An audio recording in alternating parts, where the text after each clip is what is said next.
Torna, dopo lo stop imposto dalla pandemia, la tradizionale fiera dei vini di Corno di Rosazzo. 5 giorni tutti da vivere tra degustazioni, enoturismo, la mitica e unica grigliata come una volta e tanto divertimento. Il tutto all'aria aperta, di giorno e di notte, anche in caso di pioggia. Se sei un vero adoratore di Dio Bacco, a Corno devi andare perché chi beve solo acqua ha un segreto da nascondere. Fiera dei vini a Corno di Rosazzo, ingresso libero.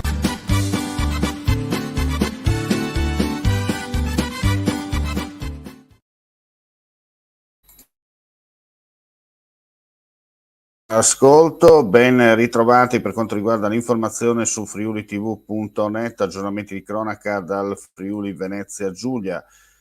Intervento dei vigili del fuoco di Pordenone questa mattina per soccorrere un operaio che si era infortunato mentre lavorava in un cantiere di un appartamento in via Nicolatta. L'uomo si era procurato ferite agli arti inferiori. Il personale sanitario giunto sul posto con un'ambulanza, un'automedica, hanno stabilizzato sul posto la vittima dell'infortunio, per cui si è reso necessario il ricovero in ospedale.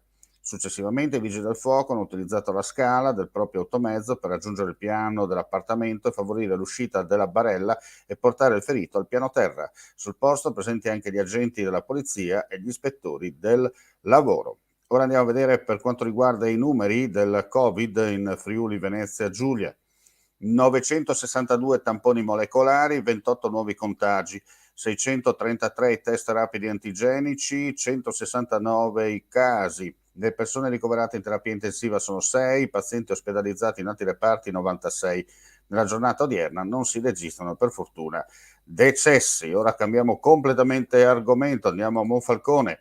Cresce l'offerta turistica, previste 4 aree sosta camper. Il primo cittadino, Anna Maria Cisinta, accompagnata dai dirigenti del comune, ha incontrato Gian Antonio Palezza, presidente regionale della Federazione Campeggiatori, e Marco Valentini, delegato nazionale per il Friuli Venezia Giulia della stessa federazione, per confrontarsi e implementare l'offerta turistica cittadina. Durante l'incontro il sindaco ha individuato 4 aree dove consentire la sosta dei mezzi della città. Sosta, ma non campeggio, perché per quello che verrà valutata l'opportunità di una convenzione con il comune di Staranzano e il Villaggio del Sole. Sono già dedicati a camper 9 stalli in via Tonza e 2 nel parcheggio di Marina Nova.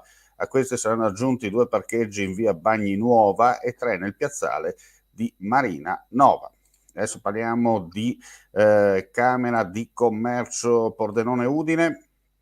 Metaverso è un concetto che ha permesso negli ultimi 2 anni di aggregare idee e tecnologie in parte preesistenti, fino a definire oggi l'ambiente virtuale immersivo, 3D e condiviso, e le interazioni che vi si sviluppano, dalla realtà virtuale al mondo del design 3D e ancora alla realtà aumentata, alla data analysis, alla blockchain e non solo.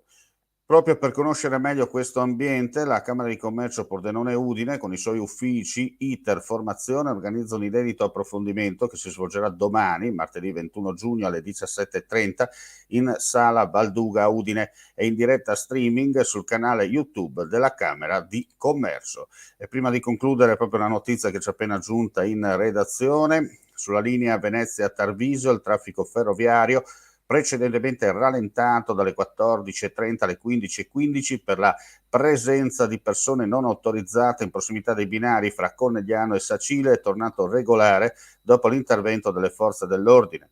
Effetti sulla mobilità ferroviaria: rallentamenti fino a 20 minuti per 5 treni regionali in transito su entrambi i lati. Con questa notizia chiudiamo qui questa edizione del pomeriggio. Ulteriori news come sempre sul nostro sito friulitv.net. Grazie per la visione e l'ascolto, e non resta che augurare a tutti voi un buon proseguimento di giornata. Vuoi assaggiare una birra dove al suo interno scopri la specialità tipica friulana? Lumi Beer, il prodotto ricavato in 20 ettari di terreno coltivato orzodistico, biodiversità, performance ambientale.